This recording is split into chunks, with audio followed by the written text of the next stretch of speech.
नमस्कार प्यारे बच्चों, फाइनली आज मैं आपके सामने विज्ञान का जो आपका 25 फरवरी का बोर्ड एग्जाम होने वाला है उसका रियल पेपर आपके सामने लेकर आ चुका हूं। ये माध्यमिक बोर्ड 2026 का विज्ञान का 25 फरवरी का होने वाला बिल्कुल ही रियल पेपर है, जिसके 824 IM जो कोड नंबर है और सेंटर नंबर पूर्णांक का ये पेपर होने वाला है। बिल्कुल रियल पेपर आपके सामने लेकर आ चुका हूँ। अगर आप इस पेपर को पूरे तरह ध्यान से तैयार कर लेते हैं तो आपको पूरे नंबर आ सकते हैं, 70 में से 70 नंबर फोड़ सकते हैं। लेकिन मैं आपको बता दूं कि ये जो पेपर है इसमें ये बहुत ही अच्छा पेपर है। इसको आप पूरा कंठस्थ तैयार करके जाइए, इसी के अंदर से सारे प्रश्न आपके आने वाले हैं। 3 घंटे 15 मिनट का ये पेपर रहने वाला है, 70 पूर्णांक का है। सामान्य निर्देश दे रखे हैं आपके सामने। प्रारंभ के 15 मिनट परीक्षार्थियों को प्रश्न पत्र पढ़ने के लिए निर्धारित है। 15 मिनट आपको ये पूरा प्रश्न पत्र पढ़ना है और बाद में इसके उत्तर आपको लिखने हैं। ये 3 घंटे 15 मिनट का जो समय है इसमें 15 मिनट आपको प्रश्न पढ़ने हैं, 3 घंटे का आपको समय मिलने वाला है। दूसरा, प्रश्न पत्र दो खंडों में है, खंड अ तथा खंड ब में विभाजित है। 2 खंडों में आपका दे रखा है, एक है खंड अ और दूसरा है खंड ब। इसी के साथ तीसरा है खंड अ तथा खंड ब 3 उपखंडों खंड क ख ग में विभाजित है। मतलब ये 2 उपखंड है, ये 3 खंडों में उपखंडों में विभाजित है। खंड अ, खंड ख, खंड ग, तीनों में ये उपस्थित है। PCB इसको हम बोल सकते हैं, तीनों में ये विभाजित है। चौथा दे रखा है प्रश्न पत्र के खंड अ में बहुविकल्पीय प्रश्न है, जिसमें सही विकल्प का चुनाव कर वह मार्कशीट पर नीले या काले बाल पॉइंट पेन से विकल्प पर काले गोले को पूर्ण रूप से भरे। आपको ध्यान रखना है खंड अ में बहुविकल्पीय प्रश्न है और आपको काली पेन और लाल पेन का यूज नहीं करना है, बल्कि काली पेन और आसमानी पेन, नीले पेन का यूज करना है। जो 20 प्रश्न है ऐसी ट्रिक बताऊंगा 5 मिनट में आपकी कंप्लीट हो जाएंगे। लेकिन ध्यान रखना पेन काली और नीली होनी चाहिए, अन्यथा दूसरी पेन नहीं होनी चाहिए। जेल पेन का आप बिल्कुल भी उपयोग नहीं कर सकते। और 5वां यहाँ पर दे रखा है खंड अ में बहुविकल्पीय प्रश्न है, तो प्रत्येक प्रश्न 1 अंक पर निर्धारित है।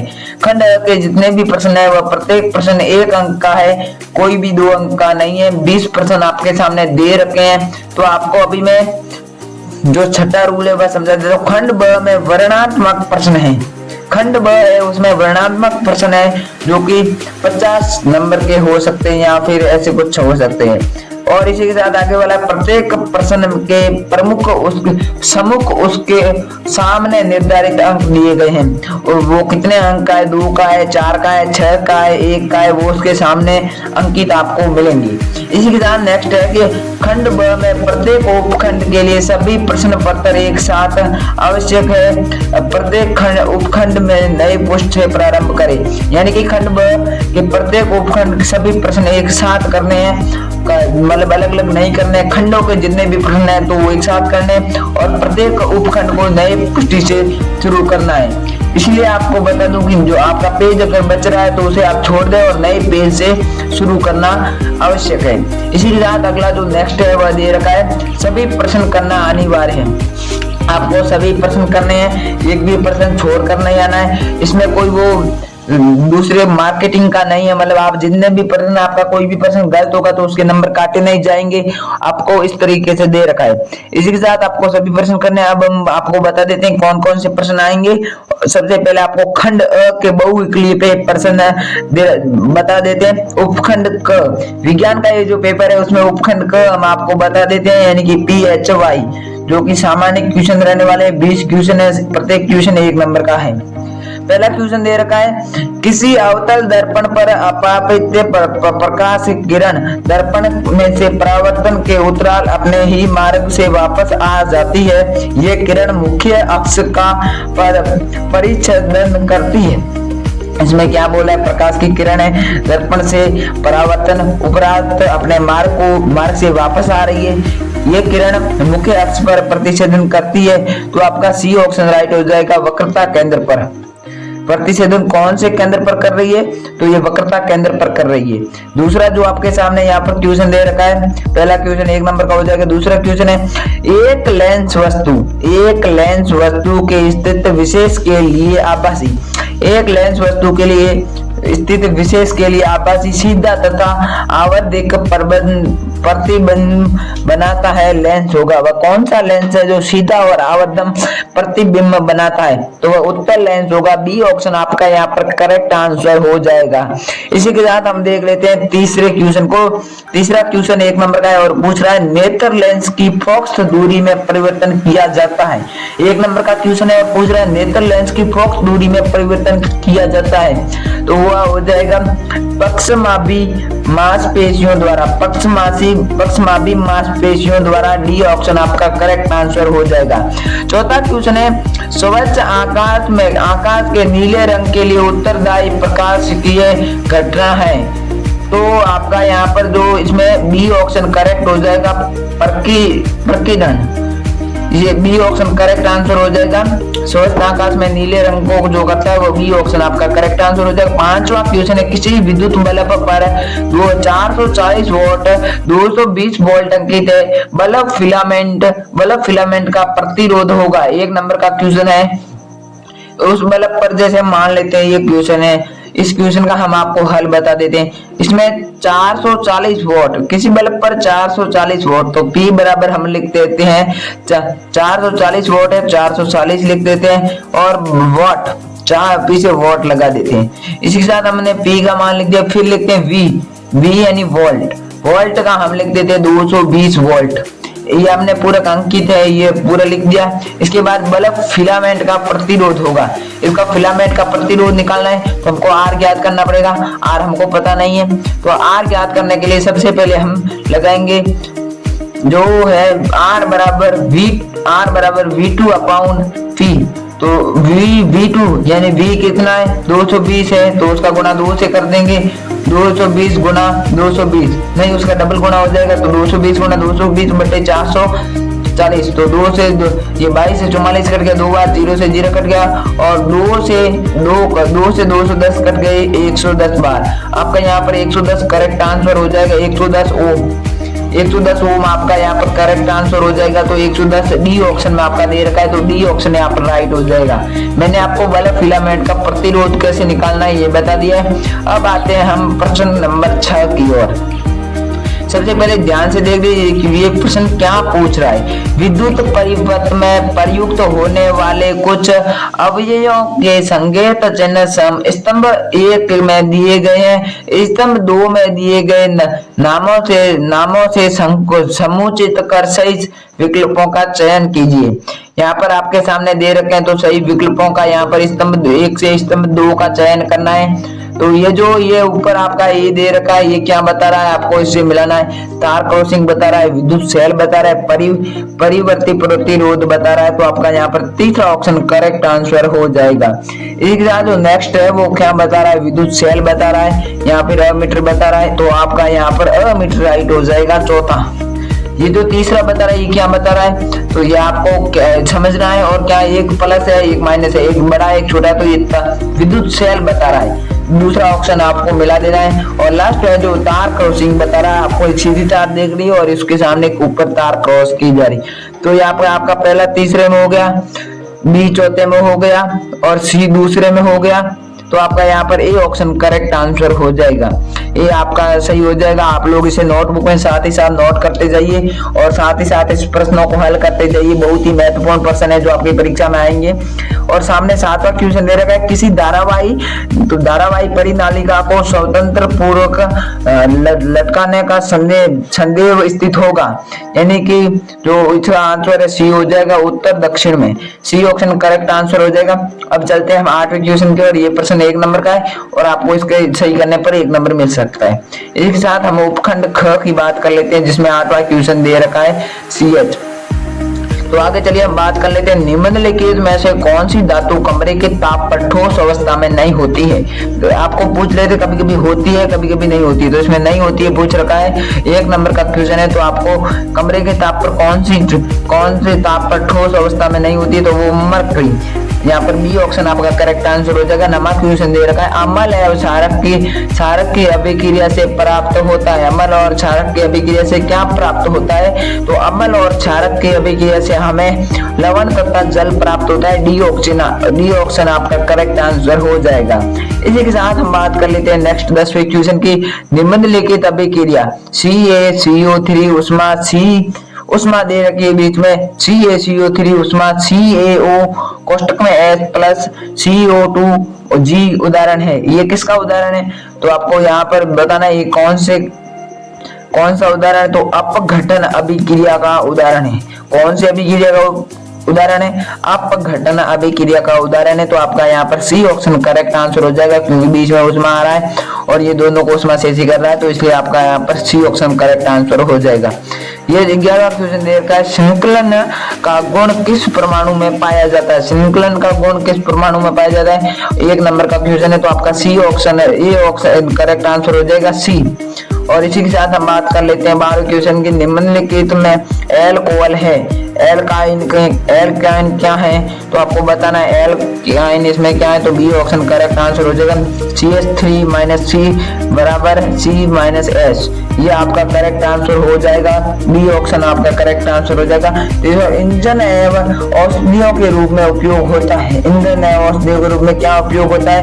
ईंधन है, उसके साथ औषधियों है, तो यहाँ पर एथेनॉल आपका सही आंसर हो जाएगा, करेक्ट आंसर ए हो जाएगा। अब हम बात करते हैं उपखंड ग की, जो है BIO। तो इसके उपखंड ग की बात करते हैं। 14 क्वेश्चन दे रखा है। गुर्दे की इकाई जो उत्सर्जन की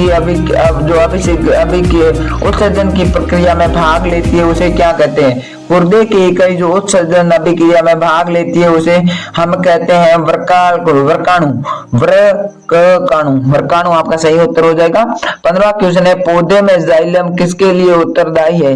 पौधे में जो जाइलम उपस्थित होता है वो किसके लिए उत्तरदायी है? तो वो जल का वहन करने के लिए उत्तरदायी है। ये ऑप्शन आपका करेक्ट आंसर हो जाएगा।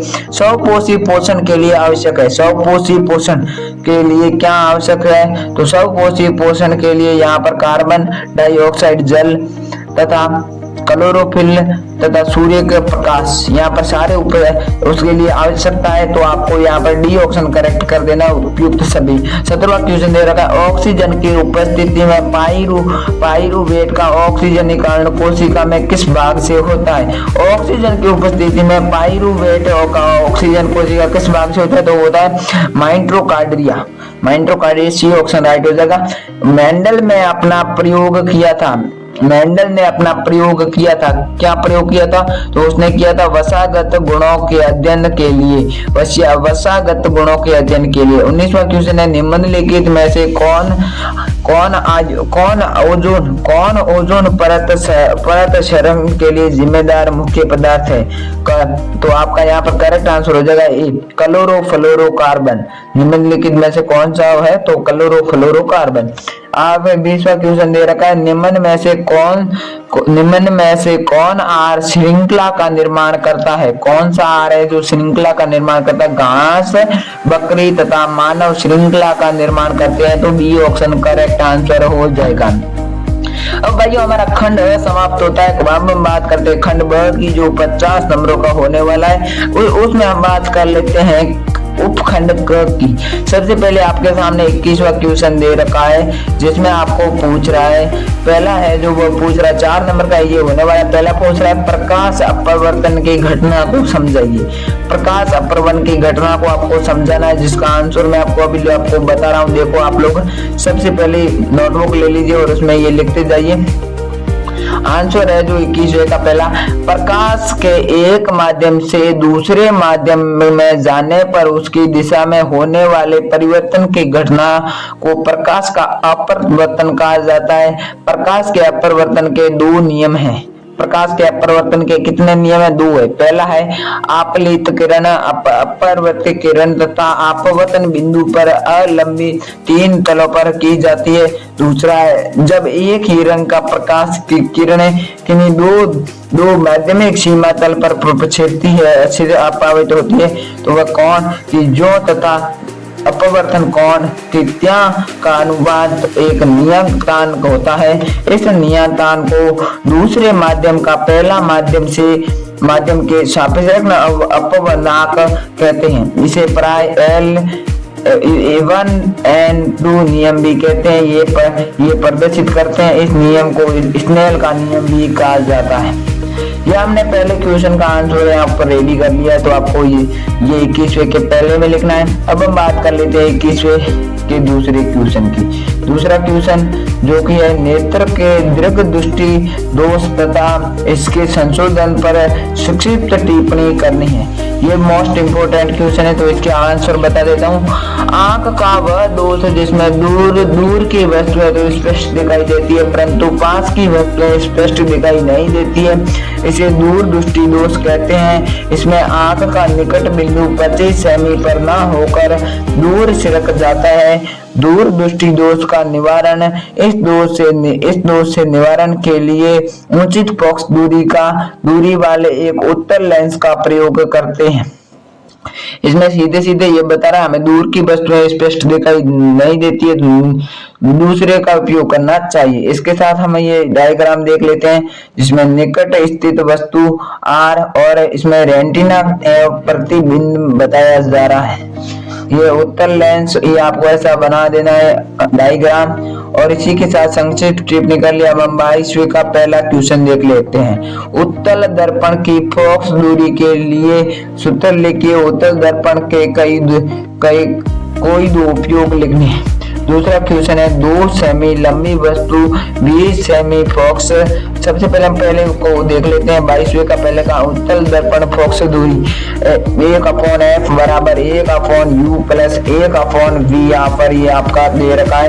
उत्तल दर्पण के उपयोग यहाँ पर आपको दे रखे हैं। सड़क पर लगे बल्बों के साथ परावर्तक रूप में इसका उपयोग किया जाता है। सड़क पर लगे बल्बों में परावर्तन रूप से इसका उपयोग किया जाता है। वाहनों में साइड मिरर के रूप में इसे पीछे का दृश्य देखने के लिए उपयोग किया जाता है। वाहन में जो साइड मिरर होता है, इसमें जो पीछे का दृश्य आपको दिखाई देता है, इसके लिए इसका उपयोग भी किया जाता है। इसी के साथ अब हम बात कर लेते हैं नेक्स्ट क्वेश्चन की, जो है आपको बता दूं कि ये 22वें का दूसरा क्वेश्चन है। 2 सेमी लंबी वस्तु 20 सेमी फोकस दूरी के उत्तल लेंस के प्रमुख मुख्य अक्ष के लंबवत रखी है। लेंस से दूर की वस्तु 30 सेमी है। प्रतिबिंब की स्थिति तथा प्रकृति ज्ञात कीजिए। 4 नंबर का क्वेश्चन आपका हो जाएगा। तो सबसे पहले हम इसको सही रूप से स्पष्ट हल करते हैं। तब तक आप हमारी इस वीडियो को लाइक कर ले, चैनल को सब्सक्राइब कर ले अच्छी और वीडियो जानने के लिए। तो इसका उत्तर हम आपको करेक्ट आंसर अभी बता रहे हैं, आप लोग स्क्रीन पर देख सकते हैं। सबसे पहले लिख देते हैं H बराबर क्या लिखेंगे 20।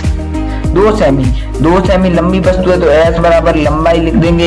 इसके बाद F बराबर लिखेंगे फोकस दूरी की उत्तल लेंस। फोकस दूरी कितनी है तो 20 सेमी है, तो F बराबर हम 20 दर्शा देंगे। इसके साथ सम्मुख मुख्य अक्ष पर लेंस की दूरी की रखी वस्तु लेंस कितनी दूर रखी है तो आपको U दर्शा देना है 30 सेमी। 30 सेमी आपका यहाँ पर लिख देंगे। और प्रतिबिंब की स्थिति तथा इसकी प्रकृति ज्ञात करनी है जो हमें पता नहीं है। तो चलिए अब हम करते हैं। इसमें हमें क्या पता नहीं है, V पता नहीं है और M पता नहीं। तो अब इसको अब ज्ञात करने के लिए हमें क्या करना है, सबसे पहले इस प्रश्न को ध्यान से समझना है। ये जो लेंस है यहाँ पर आपको लेंस सूत्र, सबसे पहले हम लेंस के सूत्र को एक देख लेते हैं। ये जो 1/f है और जो बराबर दे रखा है 1/v बराबर 1/u। ये माइनस आपको दे रखा है यहाँ पर। तो आपको इसको अब कैसे सॉल्व करना है आपको बता रहा हूँ। 1/f का मान कितना है 20 सेमी। बाद में बराबर 1/v बराबर 1/u कर देना है। u का मान हमको पता है तो हम -30 यहाँ पर लिख देते हैं। v का मान अभी तक हमें पता नहीं है तो -20 बटे 1/20 बराबर 1/v प्लस, वो जो उल्टा करेंगे प्लस को माइनस को प्लस में बदलेंगे तो ये संख्या प्लस की हो जाएगी। इसी के साथ 1/20 तो इधर को इसको इधर ले आएंगे तो ये माइनस क्या हो जाएगा और यहाँ पर लिख देंगे 1/v। ये हमारे पास बताए तो इसका हम लसअप लेंगे तो 60 आ जाएगा और 60 को यहाँ पर 20 से करेंगे और तो 3 हो जाएगा, और बाद में 30 से करेंगे 2 हो जाएगा, और 1/v आपका यहाँ पर आ जाएगा। तो 60 का नीचे 60 लेकर रहने ऊपर 1/60 बराबर 1/v आपका यहाँ पर आ जाएगा। तो हम ऊपर इसे ले जाएंगे तो 60 हो जाएगा, v ले जाएंगे तो इधर 60, v बराबर 60 आपका करेक्ट आंसर हो जाएगा, 60 सेंटीमीटर हो जाएगा। इसको इस तरह से हमें ज्ञात करना है। ये 60 हो जाएगा तो आपका यहाँ पर v आ चुका है। v कितना आ चुका है? v आपका प्यारे बच्चों यहाँ पर 60 आ चुका है। यहाँ पर जो v है, अब दूसरे m को ज्ञात करने के लिए आपको लिखना है v/u बराबर s स्क्वायर बटे n, ये आपको लिखना है। और इसमें आपको ये जो h है, ये यहाँ पर आपको सबसे पहले v दर्शाना है, v आया हुआ है, u दर्शाना है, u के बाद h1 और यहाँ पर नीचे लिखना है h। तो यहाँ h की जगह 2 लिख देते हैं। तो बाद में देखो यहाँ पर कितने हो गए, 30 से 60 करके 2 बार, तो ये आपका आंसर आ गया 60 से 2 बार, और 2 से 2 का गुणा किया तो -4 आ गई। बाद में -4/s1 आपका यहाँ पर दे रखा है, तो ये उल्टा हो जाएगा इसका, क्योंकि अभी उल्टा है तो इसको ये जब भी हम दूसरी साइड ले जाएंगे तो ये उल्टा हो जाएगा। इसका जैसे ये उल्टा होगा तो संख्या चेंज हो जाएगी। और आपका यहाँ पर मैं आपको बता रहा हूँ m बराबर v1, v बराबर v/u दे रखा है, तो m बराबर v का मान है 60 और u का मान आपको यहाँ पर -30 दे रखा है। तो यहाँ पर m का मान कितना हो गया? -2 को जब हम इसी के साथ जोड़ेंगे तो बड़ा हो जाएगा वास्तविक। आपको सबसे पहले यहाँ पर लिखना है वास्तविक उल्टा यहाँ पर आपको लिख देना है। तो जैसे हम इसका उल्टा करेंगे तो क्या हो जाएगा, सबसे पहले आपको बड़ा लिखना है, इसी के साथ बड़ा लिखने के बाद हम इसको उल्टा करेंगे तो यहाँ पर आपका क्या आंसर हो जाएगा वो सबसे पहले आप लोग देख लीजिए।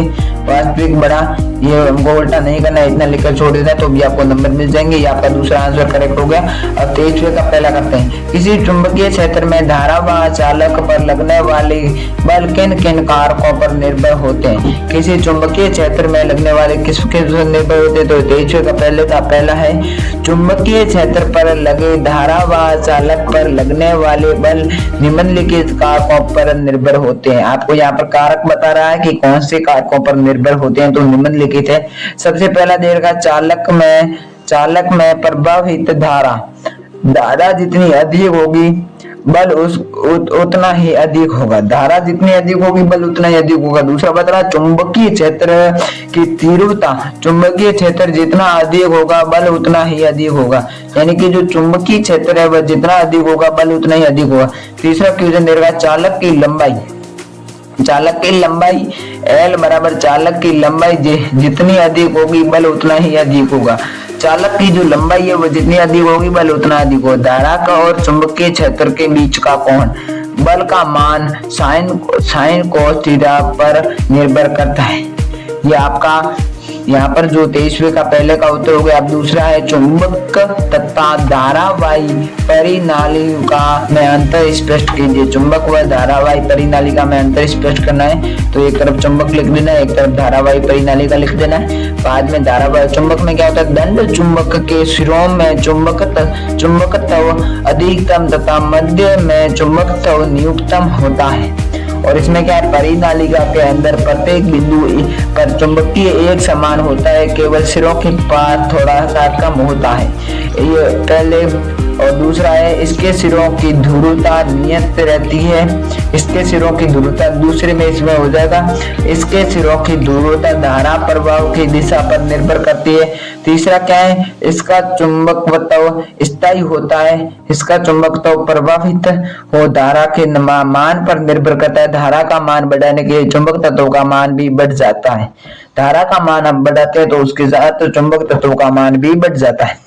ये आपको 23वें का दूसरे में लिखना। हम 24वें का पहला हम देख लेते हैं। धारावाही चालक से संबद्ध चुंबकीय क्षेत्र की दिशा ज्ञात करने के लिए दक्षिण हस्त अंगूठे का नियम लिखिए। सीधे धारावाही चालक द्वारा उत्पन्न चुंबकीय क्षेत्र को रेखाओं में को दर्शाइए। यहाँ पर आपको जो पूरी पूछ रहा है इसका आंसर आप लोग सबसे पहले देख लीजिए। दक्षिण हस्त अंगूठे का नियम, दक्षिण हस्त अंगूठे के अनुसार यदि हम अपने दाहिने हाथ की विद्युत धारावाही चालक को इस प्रकार पकड़े हुए हैं कि हमारा अंगूठा विद्युत धारा की दिशा की ओर संकेत करता है, तो हमारी अंगुली चालक के चारों ओर चुंबकीय क्षेत्र की क्षेत्र रेखाओं की दिशा में लिपटा होगी। इसी मैक्सवेल का कारक स्क्रू नियम भी होता है। यह आपका आंसर करेक्ट हो गया। अब हम बात करते हैं 24वें के दूसरे आंसर की प्यारे भाइयों। तो दिए गए परिवर्त में ए तथा बी के बीच का तुल्य प्रतिरोध तथा 52 प्रतिरोध के सिरों का बीच का विभवांतर की गणना कीजिए। आपको इसका आंसर बता रहा हूँ 52 प्रतिरोध, ठीक है। आपको 52 नहीं लिखना है बल्कि यहाँ पर 5 ओम आपको लिखना है। ये थोड़ा गलत हो गया, ये ऐसे थोड़े बहुत क्वेश्चन आ जाते हैं, लेकिन आपको ध्यान रखना है। ये जो पूछ रहा है ये 5 ओम बता रहा है, तो इसमें आप लोग सबसे पहले देख लीजिए ये जो आपका इसकी तरह आपका डायग्राम आ सकता है। इसमें कितने 4 ओम दे रखे आपके सामने, तो आपको 4 ओम कितने दे रखे 2। तो सबसे पहले आपको लिखना क्या है, वह हेडलाइन आप ध्यान रखिए। इसका हल आपको कैसे करना है, सबसे पहले आपको लिखना है हल लिखकर आपको जो परीक्षा में आप ऐसे करेंगे तो आपको ज्यादा नंबर मिलेंगे। यहाँ पर लिखना है दिए गए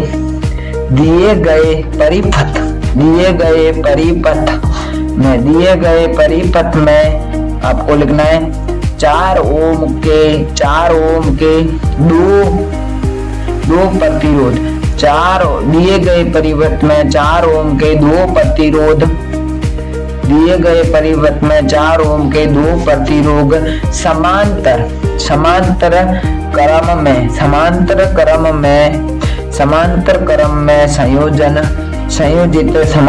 क्रम में संयोजित है।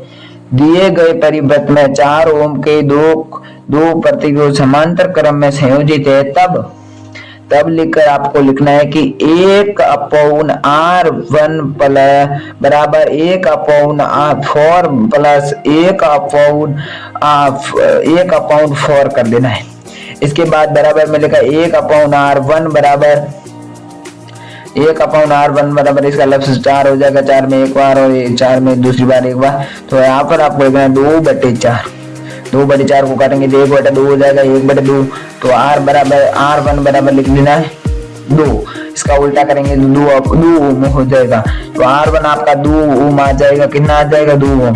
R1 पूछ रहा है तो R1 बराबर 2। यहाँ पर 2 ओम लिख देना है आपको नीचे।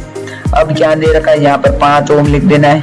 यहाँ पर 4 से तो 2 हो गई, तो 10 है तो क्या हो जाएंगे, अभी निकाल लेते हैं आपके सामने। फिर से आपको लिखना है 10 ओम के 2 प्रतिरोध।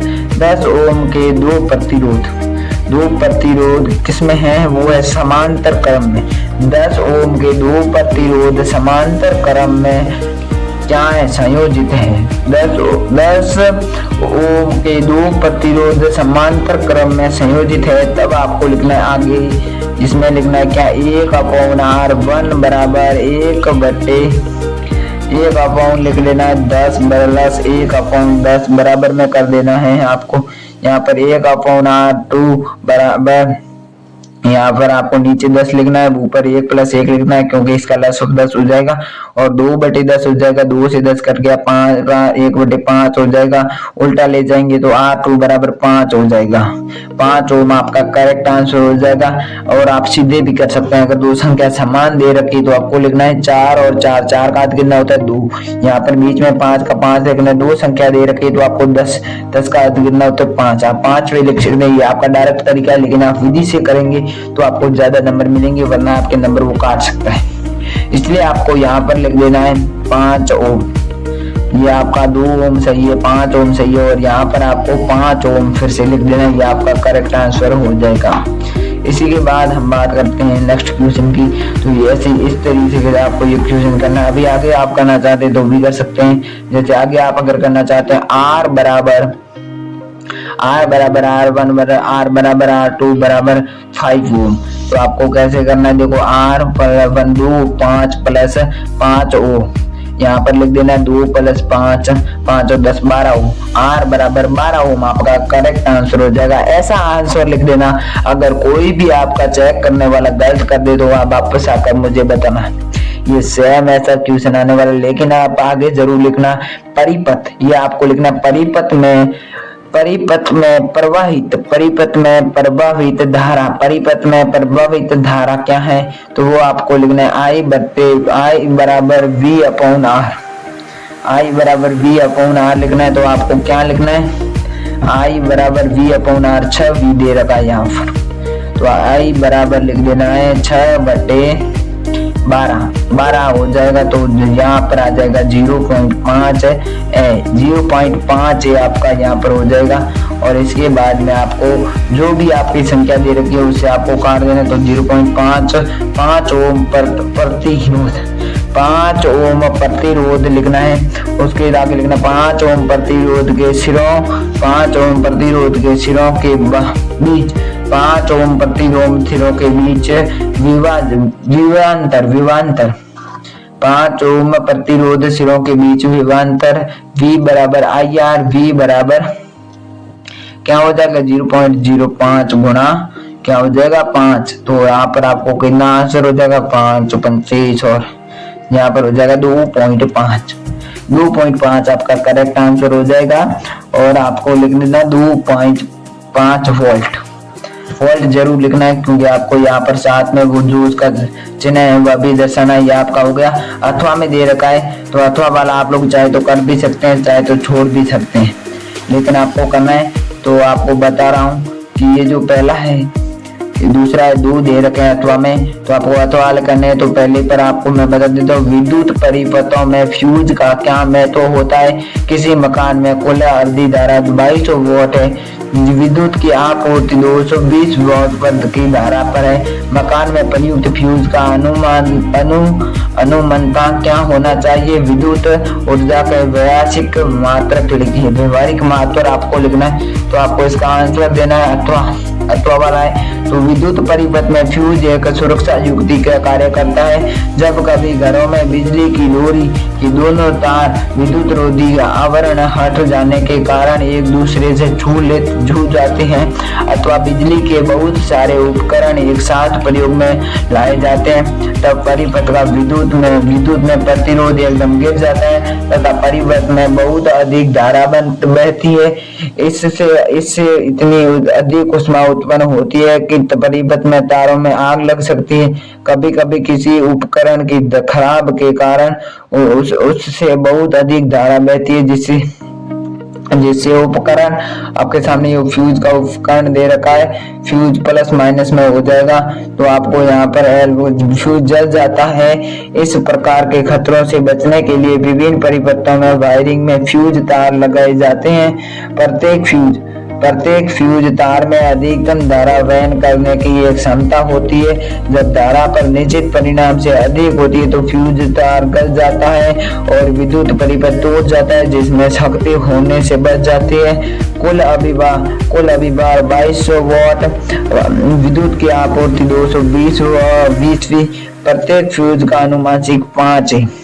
विद्युत ऊर्जा का व्यावहारिक मात्रक किलोवाट या घंटा है।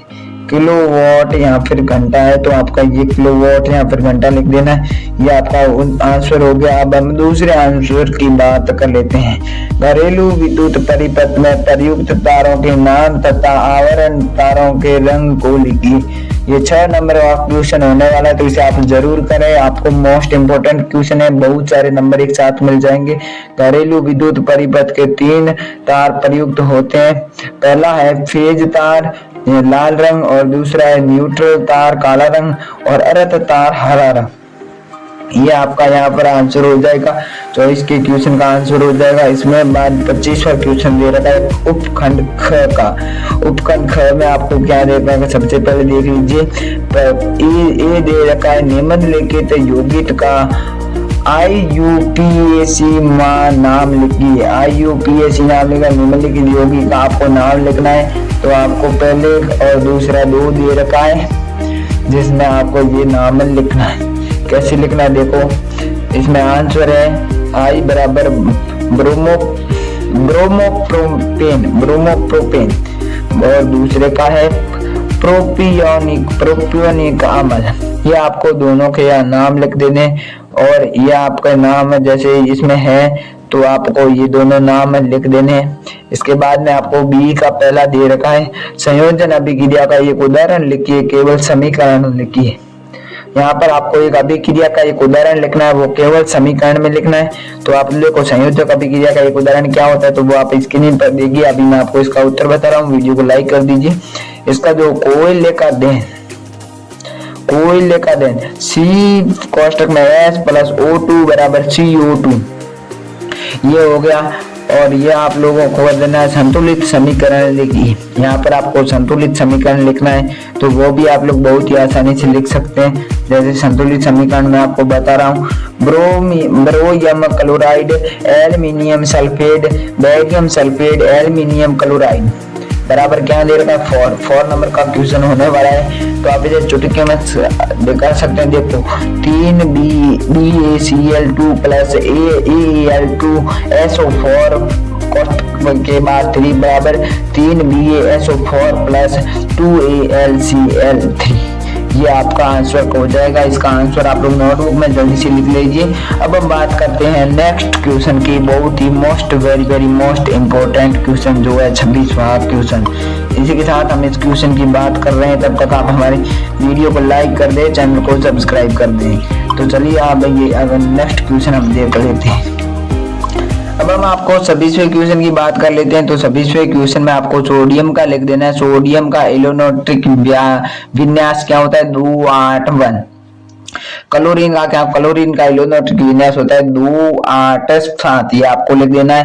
और इसी के साथ बी दे रखा है यहाँ पर, निम्नलिखित समीकरणों को संतुलित कीजिए। ये आपका पहला ही पार्ट है विज्ञान का, तो इसमें आपको ध्यान रखना है Fe प्लस H2O बराबर FeO प्लस H2, ये 4 नंबर का क्वेश्चन। दूसरा दे रखा है C6H12 दे रखा है इसी तरह, तो इसको संतुलित करने के लिए Fe दे रखा है, तो Fe और 4 यहाँ पर Fe कितने 3, तो इसके आगे 3 लगा देंगे।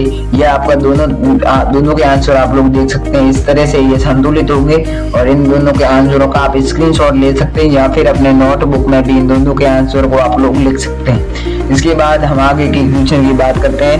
नेक्स्ट क्वेश्चन है हमारा 27वां, निम्नलिखित पर संक्षिप्त टिप्पणी करनी है। अम्लीय वर्षा और दूसरा दे रखा है तन्यता एक आगात्रता और तीसरा है मिसेल। आपको इस पर संक्षिप्त टिप्पणी करनी है। तो आप लोग सबसे पहले अम्लीय वर्षा की प्रक्रिया वायु प्रदूषण फलस्वरूप वायुमंडल में कार्बन डाइऑक्साइड, सल्फर ऑक्साइड और नाइट्रोजन के ऑक्सीजन जैसी अम्लीय गैस एकत्रित हो जाती है। सूर्य का उष्मा के कारण नदियों, झीलों, तालाबों एवं समुद्रों का जल वाष्प बनकर वायुमंडल में एकत्रित हो जाता है। ये जल वाष्प उन अम्लीय गैसों से मिश्रित होता है जब अनुकूल परिस्थिति उत्पन्न होती है। जब जल वाष्प संघनित होकर जल की बूंद में परिवर्तन होकर अम्लीय गैसों को अपने घरों में घोलकर अम्ल बनाती है। इसमें कार्बनिक अम्ल, सल्फ्यूरिक अम्ल तथा नाइट्रोजन अम्ल बनते हैं। ये जब जल की बूंद वर्षा के रूप में पृथ्वी पर बरसती है तो इसके साथ अम्ल भी बचता है जो कि अम्ल वर्षा कहलाता है। बी का आंसर दे रखा है कुछ धातुओं को पीटकर पतली चादर बनाई जा सकती है, ऐसी धातुओं को आघात कहते हैं। तीसरा देख रहा है तन्यता, धातुओं का वह गुण जिसके कारण उनके तार खींचे जा सकते हैं, ऐसी धातु को तन्य कहते हैं। इसी के साथ हमारा नेक्स्ट क्वेश्चन आता है अथवा में दे रखा है आपका, तो अथवा का आंसर देख लीजिए। साबुन की सफाई प्रक्रिया मिसेल के द्वारा होती है। साबुन के अणुओं की आयनिक सिरों जल में रहता है। और दूसरा हाइड्रोकार्बन पूंछ तेलीय मेल से घुल जाता है और मिसेल संरचना का निर्माण करता है। मिसेल के रूप में साबुन स्वस्थ करने के रूप में सक्षम होता है क्योंकि तेलीय मेल मिसेल के केंद्र में एकत्रित हो जाता है। इससे पानी में इंजेक्शन बनता है। मिसेल विलियम में क्लोराइड के रूप में बने रहते हैं। साबुन का मिसेल मेल को पानी में घुलने से मदद करता है और इस प्रकार मिसेल में तैयार समय मेल आसानी से हट जाता है और हमारे कपड़े साफ हो जाते हैं। इसे आपका अथवा के पहले का आंसर हो जाएगा। और इसमें आप लोग यहाँ पर ऐसे लिख सकते हैं, संरक्षण से आप क्या समझते हैं, इसके दो कोई उपाय लिख दिए। ये आपके अथवा में दे रखा है, तो अथवे का पहला का क्वेश्चन हम लोग देख लेते हैं किसी रासायनिक निश्चित अथवा वायुमंडलीय अभिक्रिया में के फलस्वरूप किसी धातु की सतह पर अन्य यौगिक का बनना, जिसमें धीरे धीरे के नष्ट हो जाना की अभिक्रिया को धातु संरक्षण कहलाता है। उदाहरण के लिए लोहे में जंग लगना धातु संरक्षण का उदाहरण है। ये इस तरह आपके क्वेश्चन आंसर आ सकते हैं। मैंने आपके सामने सारे क्वेश्चन आंसर शेयर कर दिए हैं। जिन लोगों को इनके पूरी पीडीएफ चाहिए और वो पीडीएफ में इन्हें डाउनलोड करना चाहते हैं तो सबसे पहले हमारे टेलीग्राम चैनल को ज्वाइन कर लीजिए। टेलीग्राम चैनल की लिंक हमारे इसी वीडियो के नीचे डिस्क्रिप्शन में है। जिन लोगों को हमारी ये वीडियो उपयोगी लगी और जिन लोगों ने हमारी इस वीडियो को यहाँ तक देखा है वो कृपया वीडियो को लाइक कर दे, चैनल को सब्सक्राइब कर ले और ऐसी और फंटास्टिक वीडियो के लिए आप कमेंट बॉक्स में जाकर कमेंट कर दे कि अगली वीडियो कौन से पेपर पर बनाएं, कौन से मॉडल पेपर आपको चाहिए तो मैं मॉडल पेपर दे दूंगा। आप बस कमेंट में जल्दी से मॉडल पेपर टाइप कर दें। इतना सब करने के बाद में आप हमारे चैनल को सब्सक्राइब कर लीजिए ऐसी और वीडियो के लिए। तो थैंक यू, जय हिंद, वंदे मातरम। मिलते हैं नेक्स्ट वीडियो में।